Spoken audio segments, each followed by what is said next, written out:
Halo Bunda, ketemu lagi dengan saya Bidan 5 Dunia. Di sini saya akan membahas tentang puting susu lecet ya. Jadi puting susu lecet ini sering terjadi pada bunda-bunda yang habis bersalin karena mau menyusui ya, karena menyusui kira-kira di awal atau di minggu-minggu pertama, kedua, bahkan sampai 1 bulan menyusui pertama ya Bunda ya. Nah ini untuk kenapa terjadi puting susu lecet, pernah dalam video sebelumnya itu kita bahas, terutama adalah posisi dan perlekatan yang tidak tepat. Itu yang menjadi penyebab kenapa puting susu bisa menjadi lecet. Nah, karena kita tahu bahwa puting susu kita ini ya, terutama di bagian putingnya ini tuh sensitif sekali, apalagi di masa-masa proses menyusui. Nah, hal ini yang menyebabkan akhirnya sering terjadi lecet atau luka pada puting susu yang disebabkan oleh posisi dan perlekatannya yang tidak tepat. Nah, kalau sudah terjadi puting susu lecet, ini yang akan kita bahas. Terus apa yang harus kita lakukan? Bagaimana caranya? Karena tentu saja kalau puting susu lecet itu rasanya pasti tidak nyaman sekali, nyeri, apalagi dihisap oleh bayi kita, itu pastinya akan nyeri sekali. Gitu ya Bunda ya. Nah, kita sedikit mengingat lagi kenapa terjadi puting susu lecet.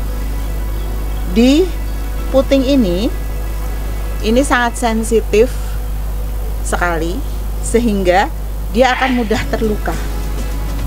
Terus kemudian kita tahu bahwa mulut bayi di bagian lidah itu istilahnya kalau bahasa Jawa itu kasap atau keras Bunda.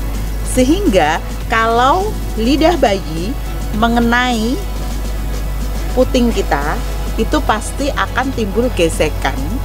Jadi lidah yang keras, apalagi bayi-bayi baru lahir dengan puting ini yang menyebabkan pergesekan sehingga dia akan mudah lecet. Bahkan kalau tidak lecet kayak timbul kayak gelembung kayak gitu. Pasti bunda-bunda ada yang merasakan seperti itu. Nah, bagaimana untuk menghindarinya? Kita sudah bahas sebelumnya, kita ulas sedikit, yaitu dengan posisi yang benar serta perlekatan menyusui. Jadi silahkan dibuka kembali untuk video posisi dan perlekatan menyusui yang benar.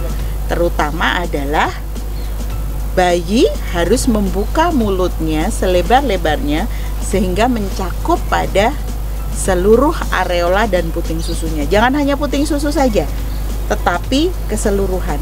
Sehingga posisi bayi di sini adalah mencucu ya Bunda ya. Kalau kita bisa praktekkan kita sendiri bagaimana sih sebenarnya yang tepat itu adalah seperti ini. Kita menghisap bagian kulit kita. Tapi kalau salah itu bayinya seperti ini. Kalau bayinya hanya seperti ini, itu berarti dia hanya menghisap pada puting saja ya. Jadi dia mulutnya sampai meluar. Jadi dia mendoer keluar gitu. Sehingga apa? Kalau sampai sebanyak-banyaknya dia menghisap, bayi kita menghisap payudara kita, terutama di bagian areola, ininya itu, putingnya itu nggak mengenai lidah, sehingga dia masuk lebih dalam dan lidah kita terkena pada areolanya atau hitam-hitamnya, dan disinilah nanti akhirnya tidak akan lecet. Tuh. Terus kalau sudah terjadi lecet, itu yang menjadi masalah. Itu bagaimana tindakan kita? Apakah nanti kita harus menghentikan menyusui? Bahkan tidak hanya lecet ya, sampai berdarah loh. Ada kasus yang sampai berdarah, terluka, terbuka, berdarah, nyeri, dan lain-lain.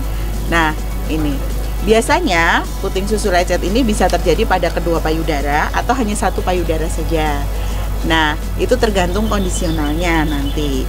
Apabila terjadi pada satu payudara, itu bayi kita pada saat menyusui, susui yang bagian tidak lecet dulu. Karena pada saat bayi kita lapar, itu kan menyusuinya sangat kuat Bunda. Nah, kasih payudara yang tidak lecet dulu. Baru kalau dia tidak puas karena sudah mendapatkan hamil dan ASI kental dan ASI encernya ya dalam satu payudara, Itu terus kemudian kita pindahkan bagian yang lecet sehingga hisapannya tidak terlalu kuat karena sudah menghisap pada saat laparnya itu di payudara yang tidak sakit atau tidak lecet itu. Terus kemudian sebelum menyusui dan sesudahnya itu bisa diberikan dengan cairan atau dari air susunya. Kenapa? Karena kita tahu, ingat kembali kandungan dari ASI. Kandungan dari ASI itu ada antibiotiknya, ada antibodinya. Jadi banyak sekali manfaatnya selain gizi yang diperlukan untuk tubuh bayi. Nah, sehingga akan lebih baik sebelum dan selesai menyusui itu silahkan dikeluarkan ASI-nya dan dioleskan pada bagian puting susu dan bagian payudara terutama sampai areola. Jadi pertama susui bagian yang tidak sakit.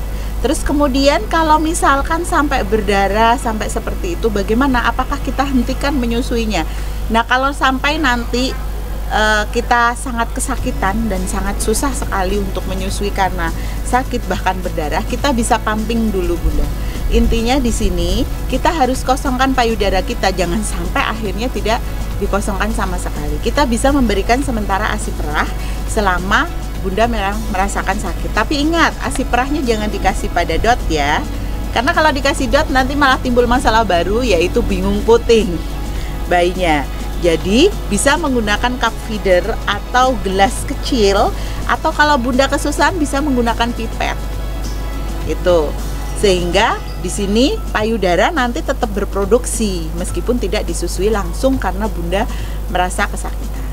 Nah, apabila ternyata Bunda benar-benar kesulitan untuk menyusui karena lecet yang sangat besar mungkin pada kedua payudaranya, nah itu Bunda bisa datang ke tenaga kesehatan, ke konselor ASI untuk dapat memeriksakan puting susunya dan bisa nanti diberikan obat sehingga aman ya Bunda ya.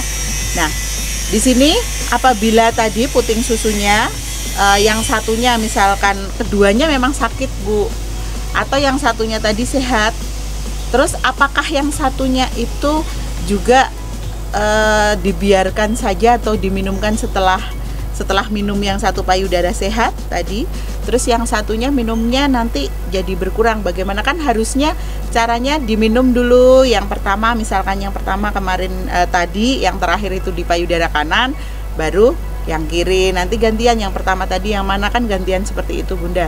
Nah, di sini bila payudara yang mengalami puting susu lecet itu masih penuh, ternyata bayi sudah mulai kenyang, itu bisa dikosongkan saja. Kenapa seperti itu? Agar pengosongan payudara ini selalu terjadi sehingga produksinya juga akan selalu banyak. Kita ingat di sini ada faktor inhibitor, namanya adalah penghambat. Sehingga apabila ASI-nya atau payudara tidak dikosongkan, maka secara otomatis hormon juga bekerja. ASI-nya juga tidak akan terbentuk lebih banyak. Tetapi kalau payudara sering dikosongkan, maka ASI-nya pun juga akan semakin berlimpah dan semakin banyak. Begitu Bunda.